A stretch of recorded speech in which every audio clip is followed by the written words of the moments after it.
Hey everybody, this is Dream, and today we have a 4-game Major League Baseball slate that starts at 7 o'clock for the main slate. Before I get started, can you guys smash that like and subscribe button? Also, drop a comment below with your home run call today. So I will be giving you my top picks for FanDuel as well, but I will be doing that in a very condensed version, so you'll see that at the end of the video. With that said, let's go ahead and get into the slate here. My core plays here on DraftKings are Chris Sale, Jared Walsh, if he draws a start, and Ronald Acuna Jr. Let's get into our pitchers here. We're going to start talking about Logan Gilbert for Seattle. Now, he has a really tough matchup against Atlanta, and I do think he has some upside here, though, due to his K rate being pretty good and there just not being a ton of great options on the slate. He is the most expensive pitcher available, though. The matchup isn't obviously ideal, but he does get enough strikeouts to give him some opportunity on this particular slate. And Atlanta does tend to strike out some, at least in this season so far. Louis Varland for Minnesota is also in play here against the Angels. He's had 4 starts this season, with 3 of those games being quality starts and only one of those games being under 19 fantasy points. And all of his games have been against pretty good teams so far as well, as you can see, with the exception of the White Sox, which is the only team that actually did good against him. He is going to give up a couple earned runs likely here, if not 3 or 4. But his strikeout potential here gives him enough upside to give him an ability to get to 20 fantasy points, especially if he can go at least 6 innings, which is definitely possible on this particular matchup. Then we'll look at Chris Sale for Boston against San Diego. Now, he's got the best matchup of pitchers on the slate, and he is priced down some, which is definitely helpful, and he's had poor quality starts in the last 5 games. He's been up and down to start the season, but he's on this small slate. He's definitely viable here. He's also got a pretty decent K rate, despite the fact that he's been very all over the place in the strikeouts so far this season. He is in play here as in a kind of a contrarian option, but also I think he's a core play on DraftKings because of his price being $7,600. Over on FanDuel, he's over $10,000, so do keep that in mind. And then we'll look at Joe Musgrave for San Diego against Boston. Now, this San Diego-Boston game is the lowest scoring Vegas spread on the slate, or total on the slate. He had a rough start to the season as well, and that's why he's priced down here.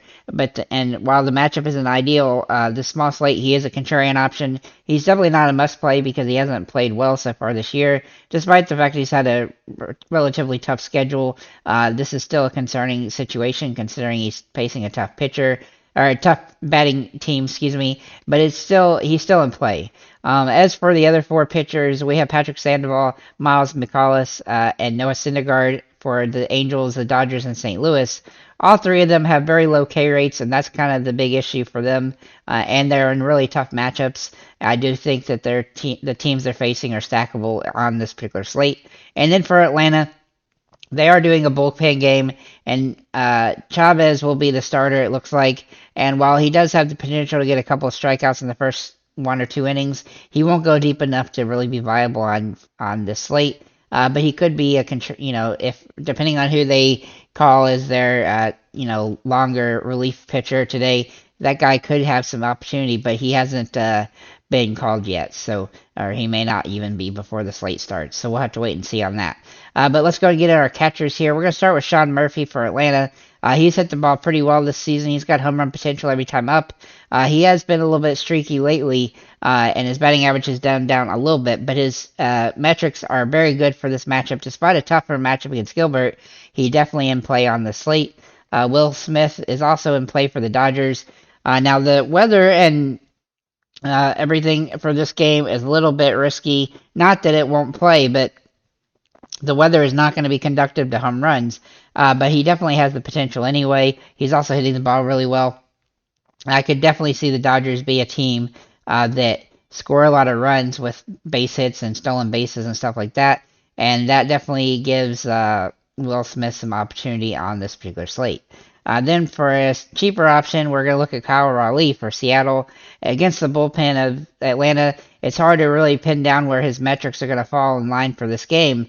But he definitely has hit the ball hard this season so far. He's got home run potential. He is sort of a boom or bust play, but you can pretty much pay up at a lot of positions today with the prices on the pitchers.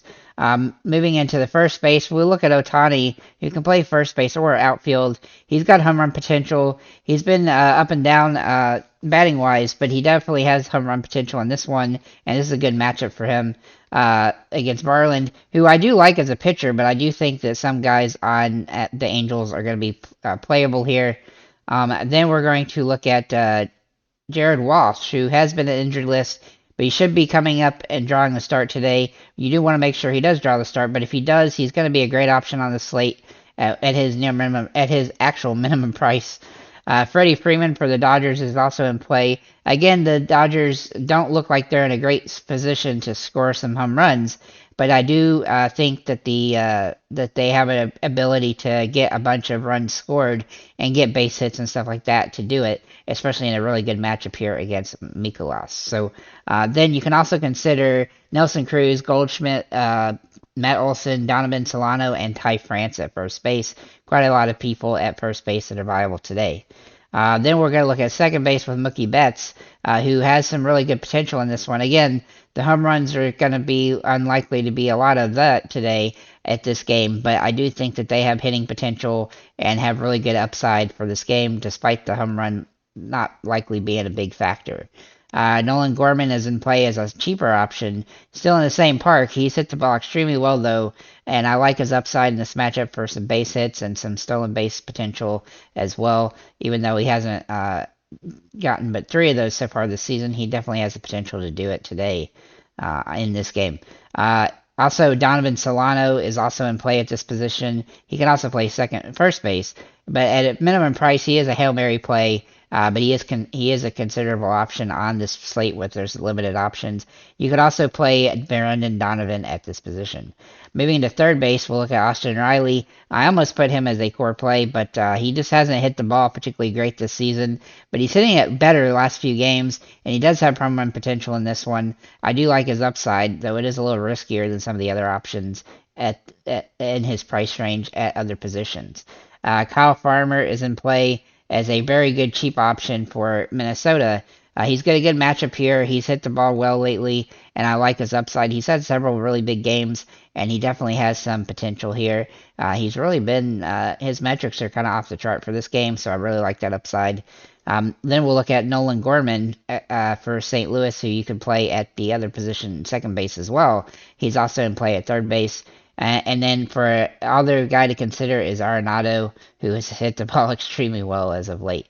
Then we'll look at Carlos Correa at shortstop, who has some nice upside here. He is somewhat risky due to the fact his batting average has been bad, but he is hitting the ball better. He's had quite a few games in a row now with at least some scoring fantasy and also some hits in all but 2 games the last 10. So I like his trending up where he's playing a little bit better, so that gives him some potential. Kyle Farmer is also in play here, and then J.P. Crawford for Seattle is in play here against Atlanta. It's a little bit hard to pinpoint Seattle hitters, but I do think they're stackable today against the bullpen, who has been a little bit banged up for Atlanta, so I think he's in play as a cheap option at this position. Moving into the outfielders, we're going to start with Acuna. Now, he is just absolutely hitting the ball just about as good as anybody in baseball lately. He's had home runs, stolen bases, getting doubles, triples. He's just doing everything, and I really like his upside. Even if he doesn't hit a home run, he has potential to score a lot of fantasy points, which he's been doing quite a bit. He's just the best hitter right now in baseball, basically, and this is a good matchup for him. Not a great one, but a good one. And that's all you need to know for Acuna. Moving on to Trout. Now, he's a little bit cheaper than Acuna, so he's a little bit more rosterable. He has home run potential every time he comes up to bat, and he's been hitting the ball really well the last few games. He kind of started the season a little bit wonky, but he's had 2 home runs the last 2 games, and 3 of the last 4 he's been over 10 fantasy points. And I really like his potential here in this matchup against Barland. Ohtani is also in play at this position.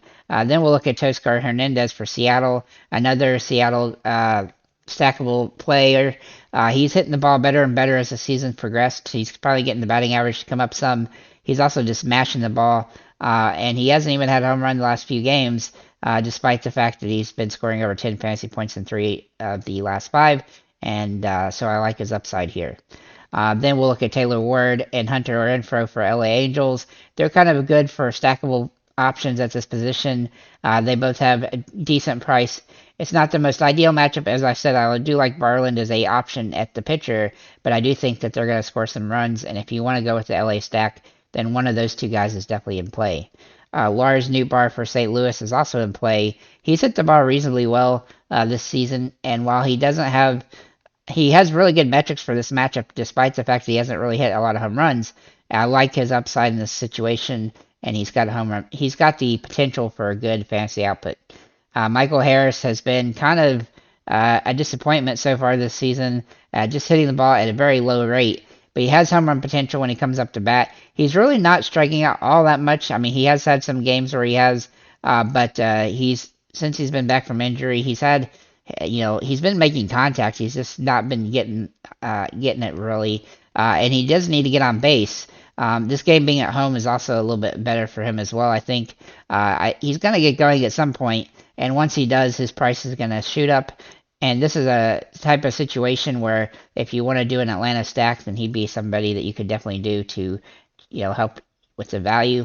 Kyle Garlick is a Hail Mary play at this position. He hasn't hit the ball particularly well in his first 4 games, but he does have home run potential, and he draws a good matchup here. And then also consider James Outman and JD Martinez for the Dodgers if you want to go with the Dodgers stack in this game. With that said, guys, let me get over to FanDuel real quick and show you my core plays here, or my top plays rather here. So we're going to start at the top here. We've got Chris Sale and Louis Varland, my top 2 pitchers. Now, Chris Sale, his price is way higher here on FanDuel than DraftKings, but I do think he's playable. There's plenty of value through the bats that can make him useful. But Louis Varland's also in play against the Angels, who I do expect to score some runs, but he should be able to get some strikeouts in this game to help offset that. Gilbert and Musgrave are both in play here on FanDuel as 2 decent plays in very tough matchups. Moving at catcher and first base, Jared Walsh, Freddie Freeman, and Sean Murphy are the top options. If Jared Walsh draws a start, he'd be probably a near must play or a utility play on FanDuel. And then for second base, Mookie Betts, Nolan Gorman, and Kyle Farmer. I feel like Kyle Farmer is a little bit too cheap over here, and if you pay up at the pitcher, then he's definitely somebody to consider here. At third base, we have Austin Riley and Nolan Arenado. Austin Riley is underpriced here, and he's been hitting the ball better, and as long as he's that cheap, he's going to be a near must play at this position. Looking at shortstop, we have Correa, Farmer, and Bogarts. I really like Correa a lot at shortstop on FanDuel because of the price, and even though he's the same price as Farmer, he has more upside than Farmer. And then for the outfielders, we have Acuna, Trout, and Ohtani as our top plays, being that they have really good metrics for these matchups. But Buxton is cheap enough here on FanDuel to be in play, and then Ward, Kalinick, and Renfroe are all value plays on this slate. So with that said, guys, thank you for liking, commenting, subscribing. If you have any comments or questions, feel free to leave them below. Make sure to make your home run calls in the comments below, and have a nice day, guys.